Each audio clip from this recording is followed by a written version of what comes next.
Era sábado, y el indígena mexica de 57 años se dirigía a Tlatelolco para asistir a la misa y recibir instrucción religiosa. Hacía apenas 10 años que los conquistadores españoles habían derrotado al imperio azteca, y el mundo de Juan Diego se había derrumbado como un templo antiguo. Señoras y señores, habla el capitán, anuncio por el intercomunicador. Hemos alcanzado nuestra altitud de crucero. Aprovechen para descansar, porque tengo una historia que contarles.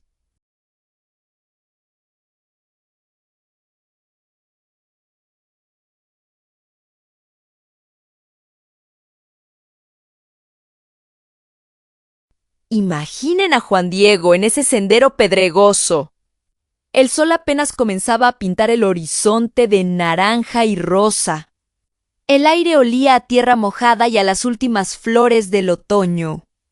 Había perdido a su esposa 4 años atrás y vivía con su tío Juan Bernardino en el pueblo de Toltec.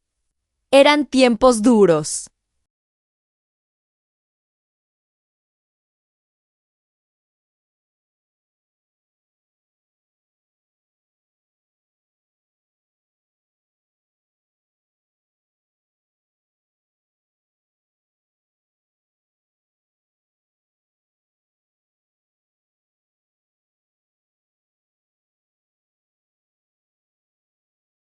Los españoles habían prohibido los antiguos rituales, destruido los templos de Chenla Madre, tierra de los aztecas, y en su lugar construyeron iglesias cristianas, que muchos indígenas no entendían. Juan Diego, sin embargo, era diferente. Había aceptado el bautismo con sinceridad. Caminaba 9 kilómetros cada sábado y domingo para aprender sobre este nuevo Dios que, según le decían, amaba incluso a los pobres como él.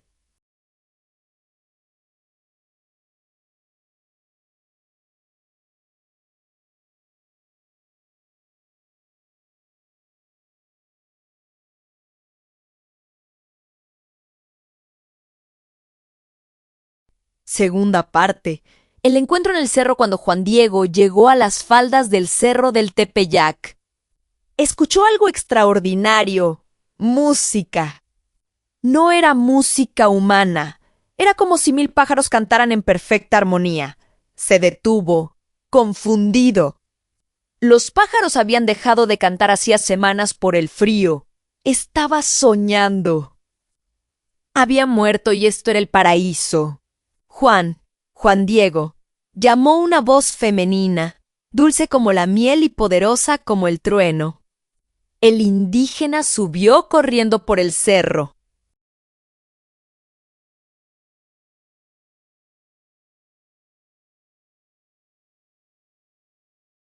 Y allí, donde antes había rocas áridas y nopales espinosos, encontró un jardín de luz. Una mujer joven, quizá de 14 o 15 años, estaba de pie sobre las piedras. Su piel era morena como la de él, sus ropajes brillaban con el color del sol naciente.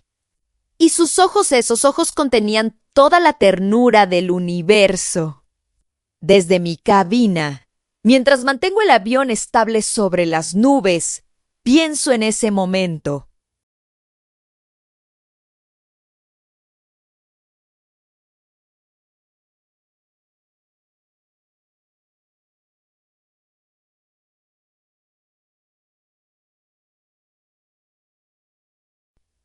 ¿Cómo se sentiría vivir en un mundo donde te han dicho que no vales nada, donde tu cultura ha sido pisoteada, donde eres menos que un animal para los conquistadores? Y de pronto, una aparición celestial te llama por tu nombre. Juanito, Juan Dieguito, le dijo la señora en náhuatl, su lengua materna. No en espa, o si no en náhuatl. Ese detalle me emociona cada vez que lo pienso. Yo soy la siempre Virgen María, Madre del verdadero Dios por quien se vive.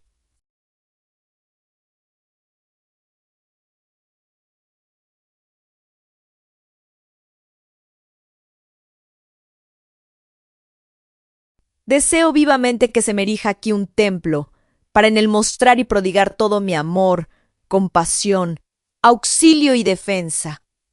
Pues yo soy vuestra piadosa madre.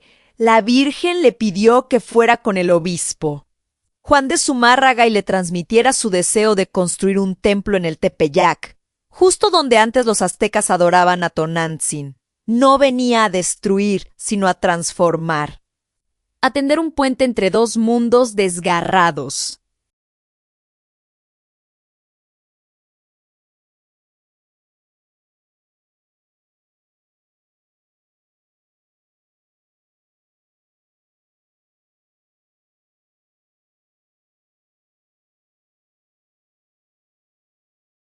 Tercera parte.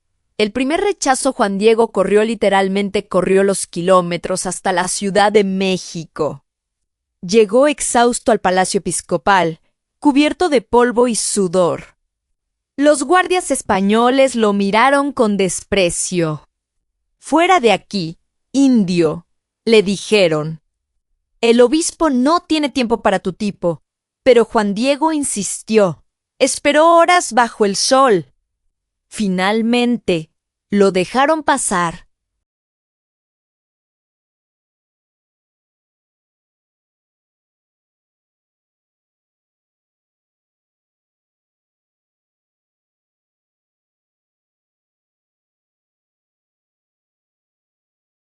El obispo Zumárraga era un hombre austero, un franciscano que había visto mucho sufrimiento desde su llegada a la Nueva España.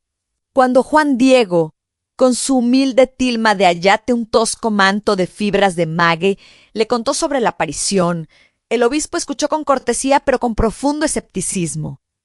Hijo mío, le dijo en español idioma que Juan Diego apenas entendía.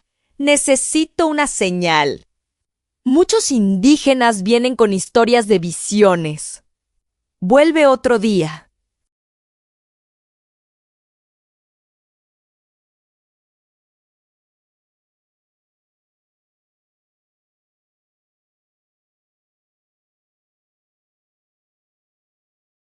Era un rechazo amable, pero rechazo al fin. Juan Diego salió del palacio con el corazón pesado. Mientras camino de regreso al Tepeyac, probablemente pensó, sabía que no me creerían. Soy un pobre indio.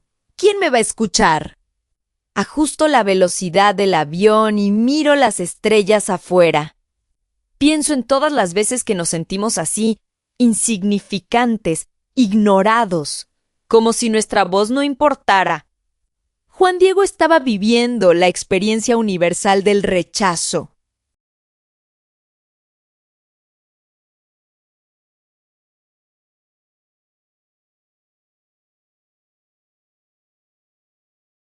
Cuarta parte. La segunda aparición al anochecer. Juan Diego regresó al Tepeyac. Y allí estaba ella de nuevo, esperándolo como una madre espera a su hijo después de un día difícil. ¿Qué pasó, hijo mío? Preguntó la Virgen.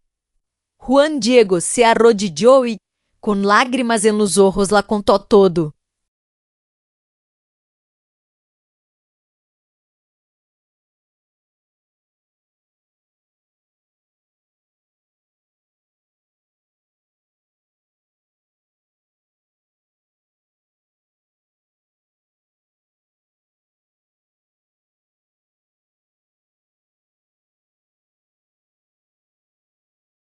Le explicó que el obispo no le había creído, que era solo un pobre indio sin educación, que seguramente la señora necesitaba un mejor mensajero, alguien importante, alguien español, alguien que la gente respetara. Hijito mío, el más pequeño, respondió la Virgen con infinita paciencia. Muchos son mis servidores y mensajeros. Pero es de todo punto necesario que tú, personalmente, vayas e intercedas en este asunto. En tus manos está la posibilidad de que se realice mi deseo.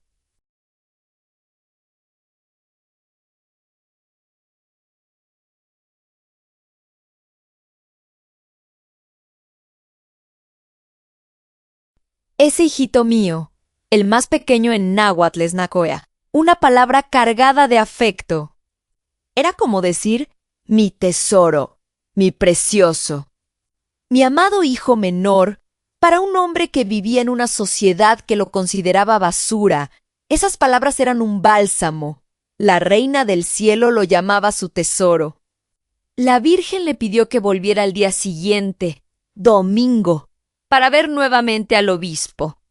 Quinta parte. El segundo intento el domingo por la mañana. Juan Diego volvió a hacer el agotador camino.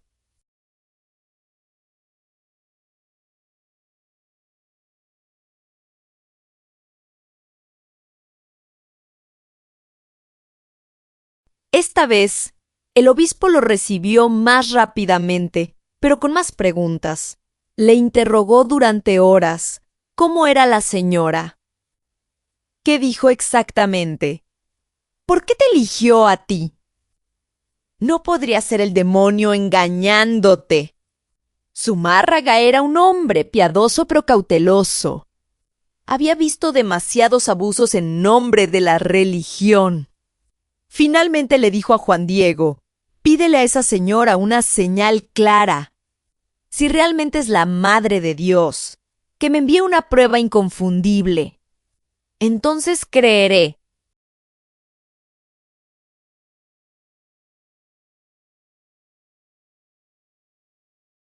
Juan Diego aceptó, aliviado de tener una misión concreta. Pero al salir notó que dos sirvientes del obispo lo seguían discretamente. Zumárraga había ordenado que lo vigilaran para verificar su historia. Sin embargo, al llegar al cerro del Tepeyac, Juan Diego desapareció de su vista como por arte de magia. Los sirvientes, frustrados y confundidos, regresaron al obispo diciendo que el indio era un mentiroso y un brujo.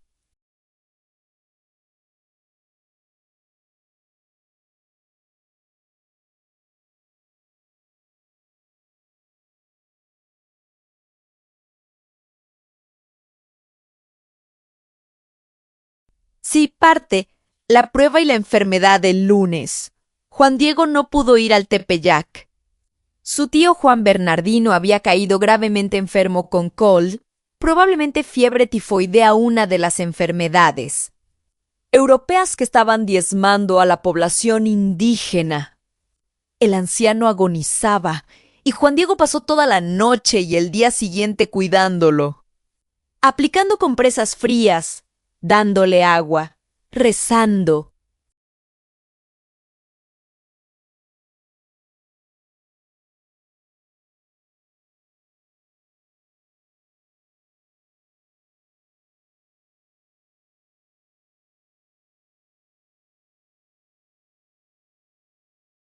Para el martes 12 de diciembre, su tío estaba al borde de la muerte y le pidió que fuera a Tlatelolco a buscar un sacerdote para recibir los últimos sacramentos. Aquí es donde la historia se vuelve profundamente humana.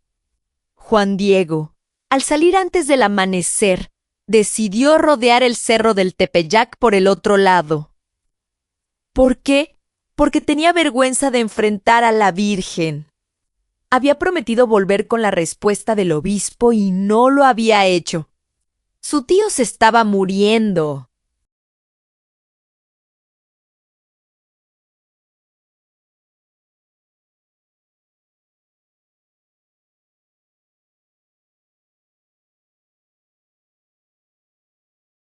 Se sentía fracasado, indigno, culpable.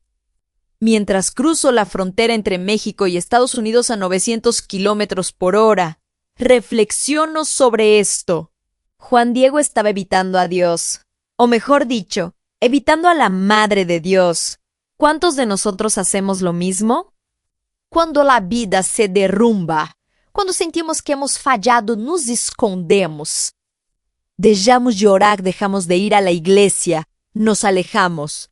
Pensamos que no somos dignos. Pero Dios, en este caso, la Virgen María no es como nosotros.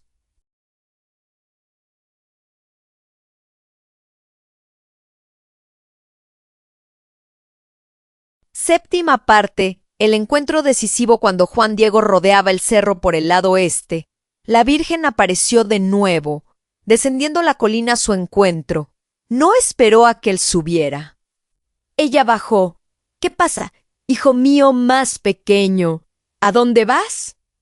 Juan Diego, avergonzado, se arrodilló. Señora mía, mi niña, ojalá no te aflijas. Mi tío está muy grave. Seguramente morirá. Voy corriendo a traer un sacerdote. Luego volveré para cumplir tu encargo. Perdóname, pero...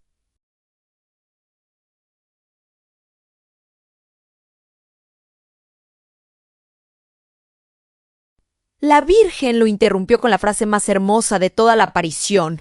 Oye y ten entendido. Hijo mío el más pequeño, que nada te asuste ni te aflija. No se turbe tu corazón. No temas esa enfermedad ni ninguna otra enfermedad o angustia.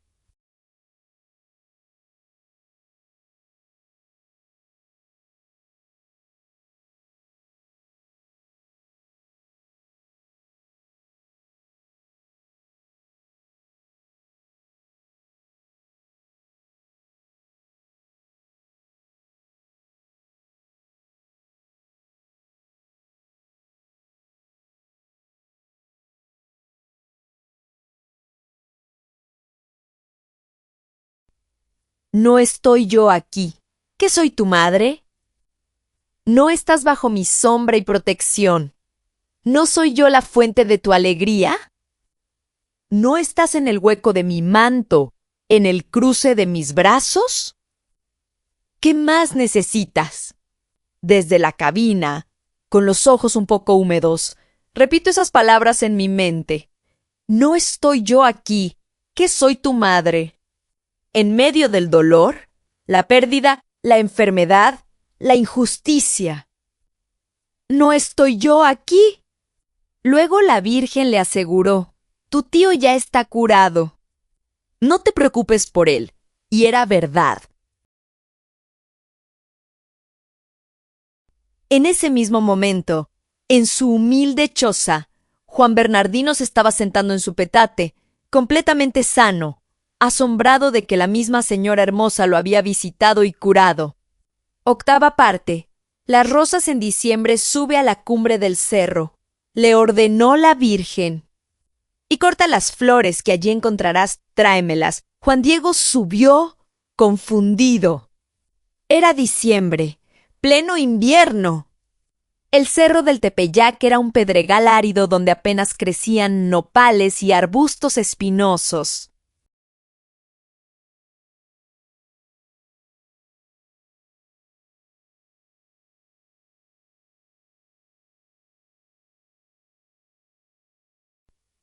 Flores. Era imposible. Pero cuando llegó a la cima, se quedó paralizado. Ante él se extendía un jardín imposible josos y castilarrosas españolas que no existían en América frescas, fragantes, cubiertas de rocío, floreciendo como si fuera primavera. Los colores eran intensos, rojas, rosadas, blancas, doradas. El aire olía a gloria. Con manos temblorosas, Juan Diego cortó las rosas y las llevó a la Virgen.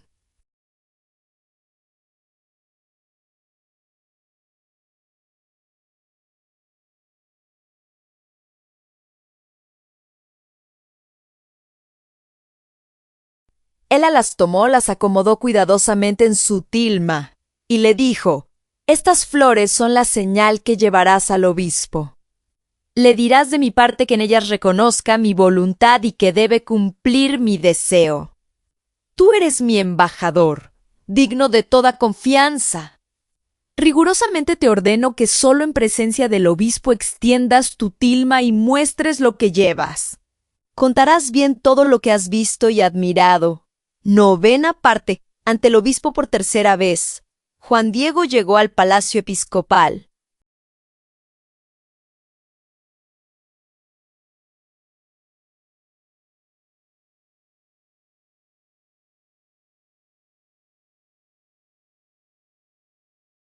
Esta vez, los guardias y sirvientes se burlaron abiertamente. Otra vez tú, indio. ¿Qué traes ahí? Tortillas. Intentaron quitarle la tilma, pero cada vez que trataban de tocar las rosas, estas parecían esfumarse o convertirse en pinturas sobre la tela. Aterrorizados y confundidos, corrieron a avisar al obispo que el indio había vuelto con algo extraño.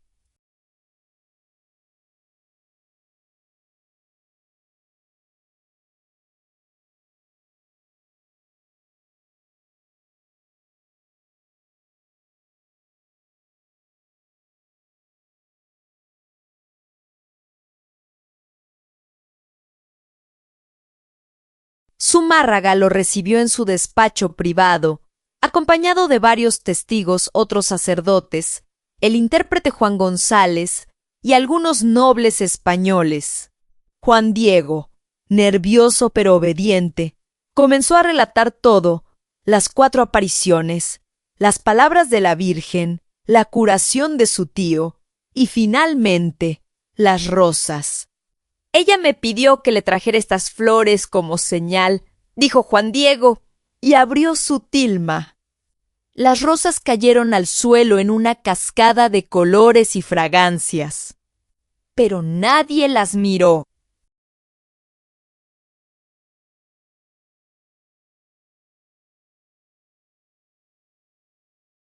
Todos los ojos estaban fijos en la tilma de ayate de Juan Diego, Allí, impresa en las toscas fibras de maguey.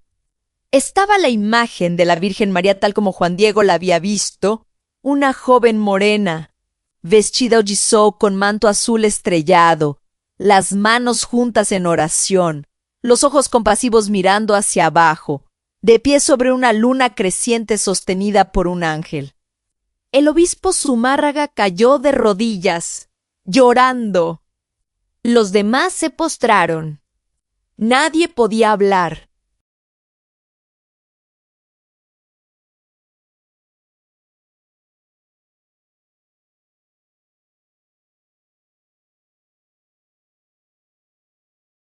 Décima parte: el milagro de la imagen desde mi cabina sobre las nubes.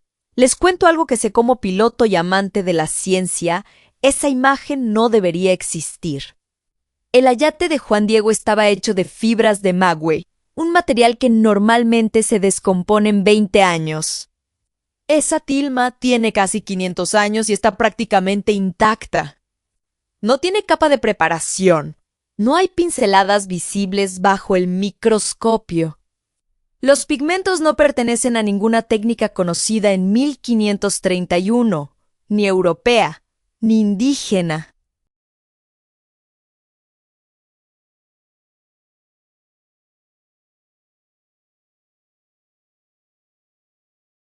Em 1929, um fotógrafo descobriu algo asombroso en los ojos de la Virgen, que miden apenas 7 u 8 milímetros. Se pueden ver reflejos.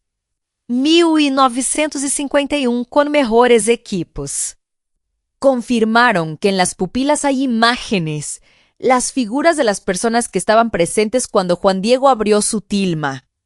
Es el efecto Pern, que produce una triple reflexión en el ojo humano y que no se conocía en el siglo XVI.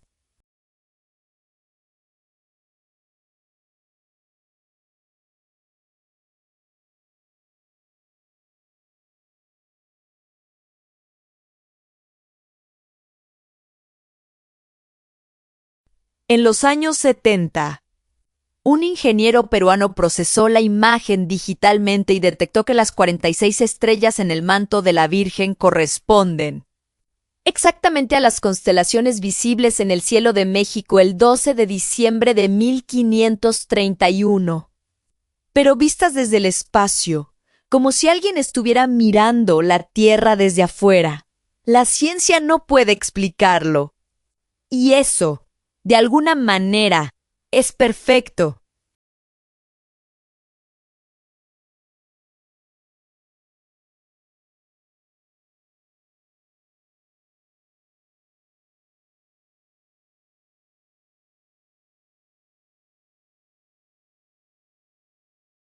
Undécima parte la construcción del santuario, el obispo Zumárraga ordenó inmediatamente que se construyera una ermita en el Tepeyac. Mientras tanto, la tilma fue llevada en procesión a la catedral.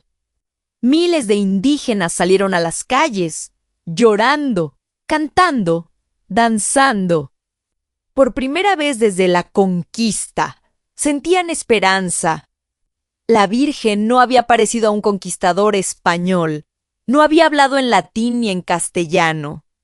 Había elegido a uno de ellos un pobre indio y había hablado en su lengua.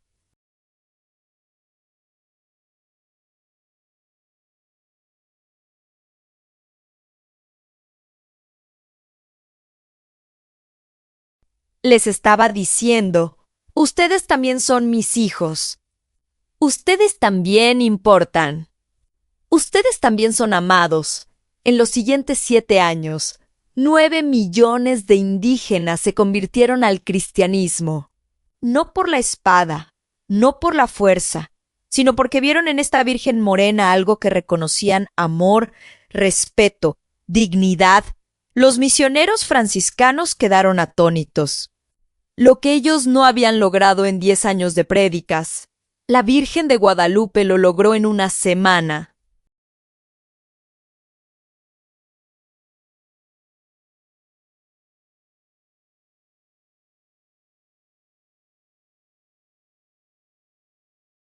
Juan Diego vivió el resto de su vida como cuidador del santuario. Se mudó a una pequeña habitación junto a la ermita y pasó sus días contando su historia a los peregrinos, barriendo el templo, rezando. Murió en 1548, a los 74 años.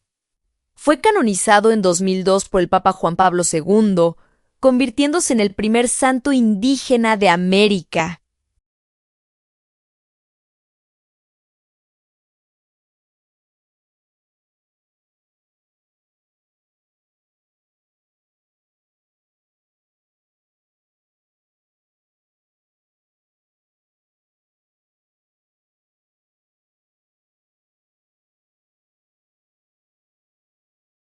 Duodécima o parche el significado oculto. Ahora les voy a contar algo que me fascina.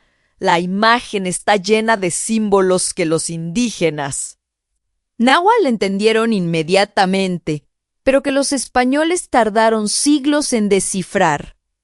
El sol detrás de la Virgen, para los aztecas el dios del sol y la guerra. La Virgen está delante del sol, más poderosa que él, la luna bajo sus pies, Quetzalcóatl, la serpiente emplumada, asociado con la luna.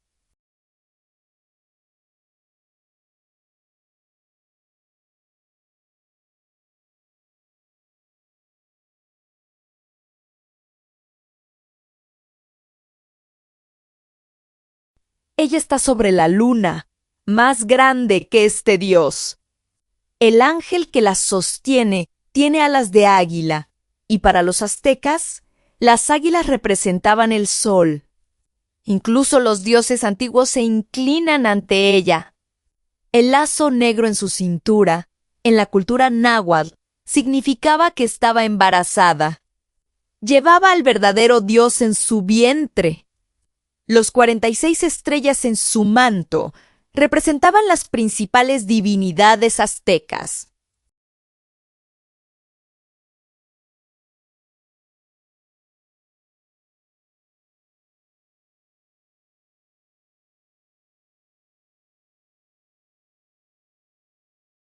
Al llevarlas en su ropa, la Virgen mostraba que todos los dioses antiguos estaban subordinados al Dios verdadero.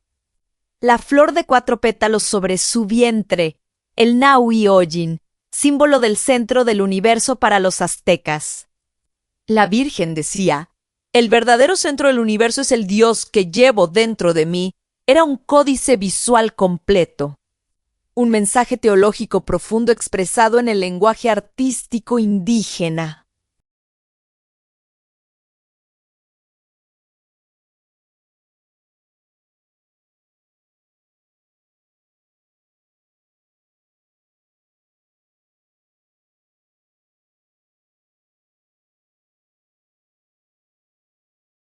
Los aztecas, que habían perdido todos sus libros pintados quemados por los conquistadores, de pronto tenían un nuevo códice divino.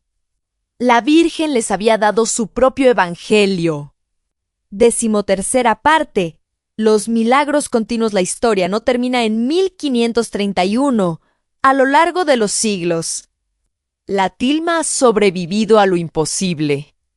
En 1791, un trabajador derramó accidentalmente ácido nítrico sobre la tela mientras limpiaba el marco de vidrio. El ácido quemó todo alrededor de la imagen, pero no la tocó.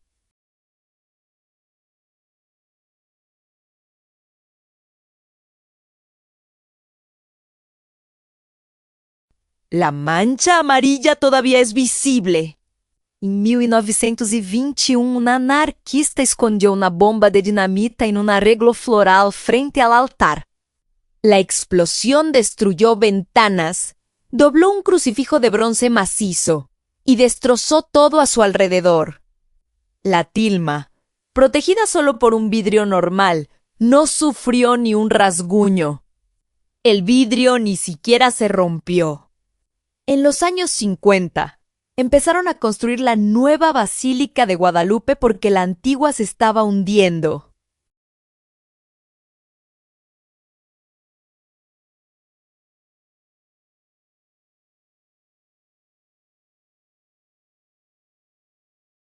La nueva basílica, inaugurada en 1976, puede albergar a 10,000 personas. Es el segundo lugar católico más visitado del mundo, después del Vaticano. Cada año, unos 20 millones de peregrinos llegan al Tepeyac. 14ª parte. El mensaje universal mientras inicio el descenso hacia Los Ángeles. Las luces de la ciudad brillan abajo como un manto estrellado. Pienso por qué esta historia sigue siendo relevante hoy, casi 500 años después.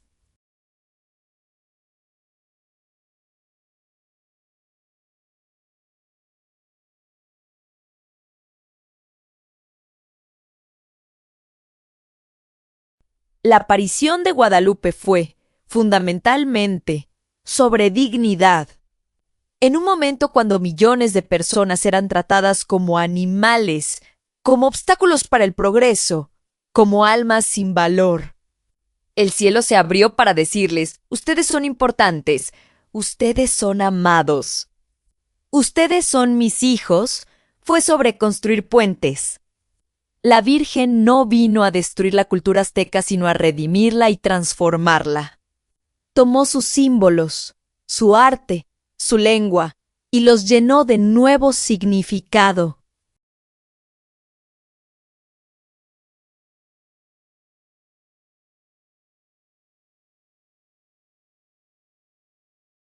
No impuso, sino que dialogó. Fue sobre el poder de los pequeños. El mensajero no fue un cardenal ni un rey, sino un viudo indígena analfabeto. Dios tiene una predilección por los últimos, los olvidados, los invisibles, y fue sobre una madre. En medio de la violencia, la conquista, el choque de civilizaciones, apareció una figura maternal que dijo: no teman, estoy aquí. Los protejo. 15ª parte. Juan Diego, y nosotros. Juan Diego dudó, sintió vergüenza, se creyó insuficiente.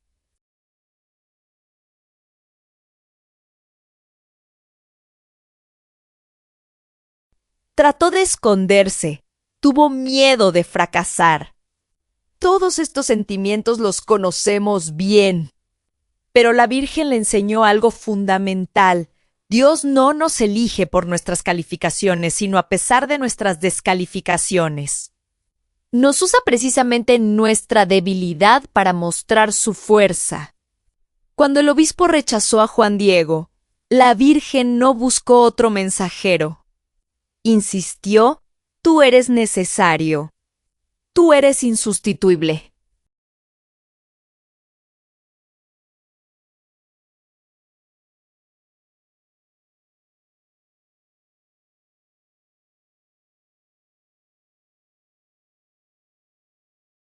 A veces Dios nos pide hacer cosas difíciles no porque seamos los más capacitados, sino porque en el proceso de hacerlas nos convertimos en quienes necesitamos ser. Juan Diego caminó 72 kilómetros en 3 días ida y vuelta del Tepeyac a la ciudad cargando un mensaje que nadie le creía.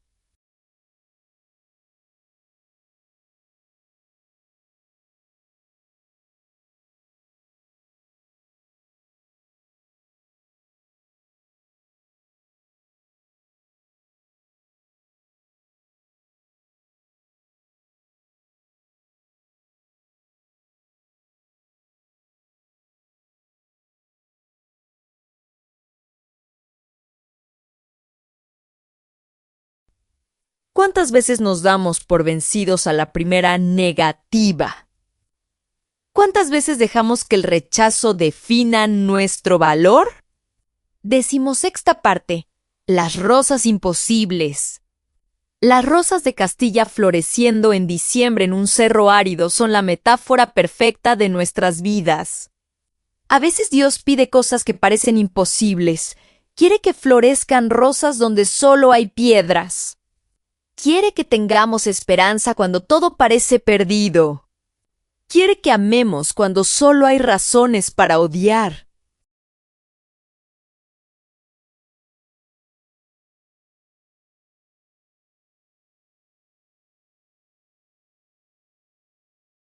Y justo cuando pensamos esto es imposible, no puedo hacerlo, descubrimos que Él ya preparó el jardín. Las rosas ya están ahí, esperándonos. Solo tenemos que subir el cerro con fe. Juan Diego subió al Tepeyac esperando encontrar rocas y espinas. Encontró un paraíso. Así funciona la gracia. Siempre es más abundante de lo que imaginamos. 17ª parte. La tilma que no envejece. Hay algo poético en que la imagen esté en una tela que debería haberse desintegrado hace siglos.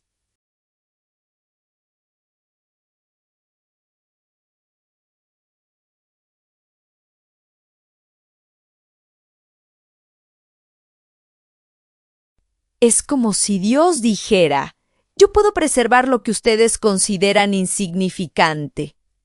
Puedo hacer que lo humilde dure más que los palacios de piedra. Los templos aztecas fueron destruidos. Las iglesias coloniales se están derrumbando. Pero la tilma de un indígena pobre sigue intacta, protegida no por tecnología, sino por algo que la ciencia no puede medir. Somos como esa tilma, frágiles, temporales, aparentemente insignificantes.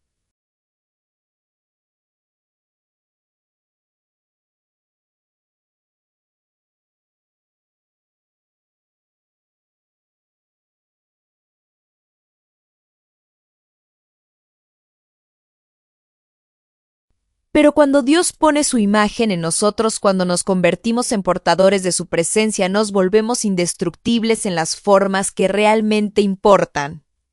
18º parche y los ojos que nos miran. Lo que más me conmueve de la imagen son los ojos de la Virgen. No miran al frente con majestuosidad distante. Miran hacia abajo, hacia Juan Diego, hacia los peregrinos, hacia nosotros. Es la mirada de una madre que ve a su hijo llorar. Una mirada de compasión infinita.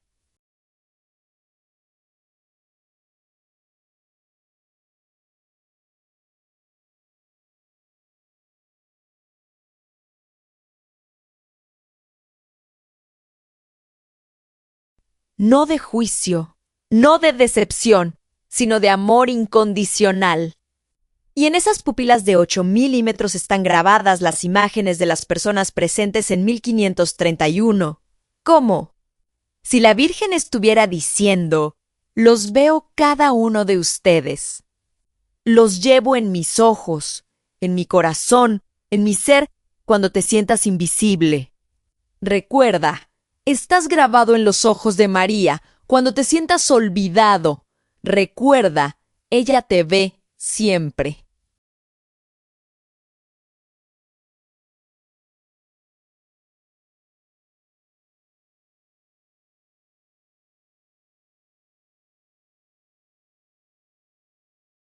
19ª Uparche el Tepeyac. Hoy el Cerro del Tepeyac sigue ahí, aunque ahora rodeado por la enorme Ciudad de México. La Basílica Moderna es una obra arquitectónica impresionante. Pero yo siempre prefiero la capilla más pequeña en la cima del cerro, donde supuestamente ocurrieron las apariciones. Subir esas escalinatas es una peregrinación en sí misma.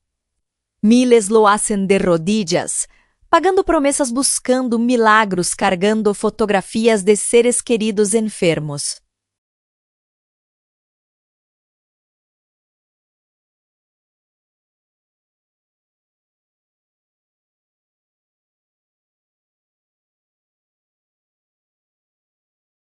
He volado sobre ese lugar cientos de veces.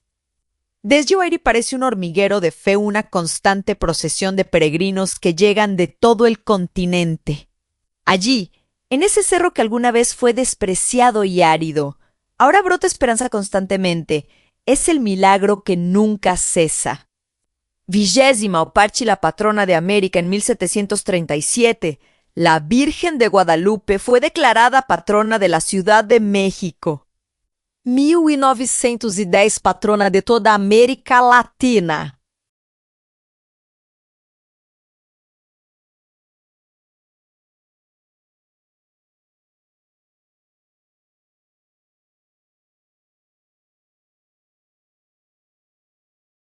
Em 1945, o Papa Pío XII la llamó Emperatriz de las Américas, pero los títulos no capturan su verdadera importancia. Ella es la madre mestiza, la que unió dos mundos desgarrados, la que vino cuando todo parecía perdido y dijo, hay esperanza. ¡Hey, futuro! Hay amor. Para los mexicanos y latinoamericanos, Guadalupe no es solo una devoción religiosa. Es identidad, es historia, es el símbolo de que de las ruinas puede nacer algo hermoso. De la conquista nació el mestizaje.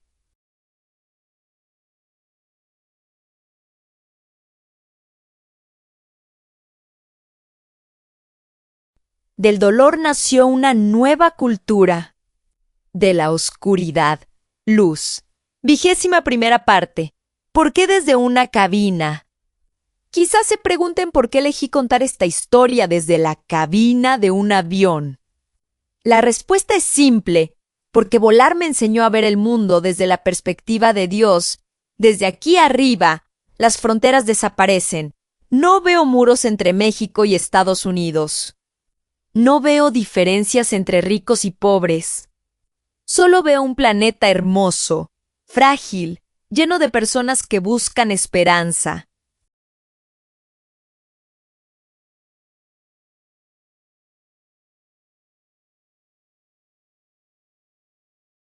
Cuando Juan Diego miró a la Virgen, ella lo estaba viendo desde la eternidad, desde una perspectiva donde no importaba si era indígena o español, pobre o rico, educado o analfabeto. Solo importaba que era su hijo. Desde mi cabina, volando entre las estrellas que la Virgen lleva en su manto, entiendo un poco mejor esa perspectiva. Todos somos pequeños, todos somos frágiles. Todos necesitamos esa voz que nos diga, no temas, estoy aquí. Eres amado.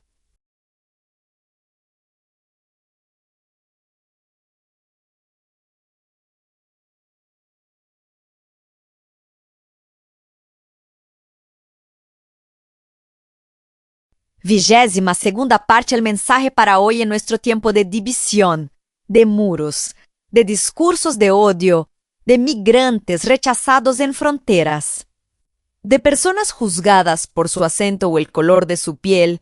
La historia de Guadalupe es más relevante que nunca. Ella apareció en una frontera entre el mundo indígena y el español, entre el pasado y el futuro, entre la desesperación y la esperanza. Y en esa frontera construyó un puente.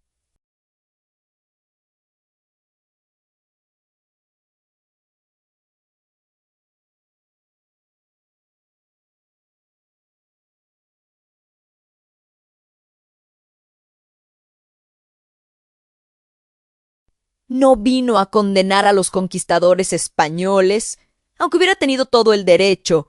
Vino a sanar. No vino a glorificar el pasado azteca con sus sacrificios humanos. Vino a transformar. Tomó lo mejor de ambos mundos y creó algo nuevo, la identidad latinoamericana. Esa es la lección en nuestras divisiones. Dios quiere 9 de construir. diciembre de 1531 el panel de instrumentos frente a mí brilla con luces azules y verdes. Afuera, el cielo es una masa oscura salpicada de estrellas. Es el vuelo nocturno de Ciudad de México a Los Ángeles, y mientras reviso los controles rutinarios, mi mente viaja 5 siglos atrás. Todo comenzó en un amanecer frío. Cuando Juan Diego Cuauhtlatoatzin, que significa águila que habla, caminaba descalzo por el cerro del Tepeyac.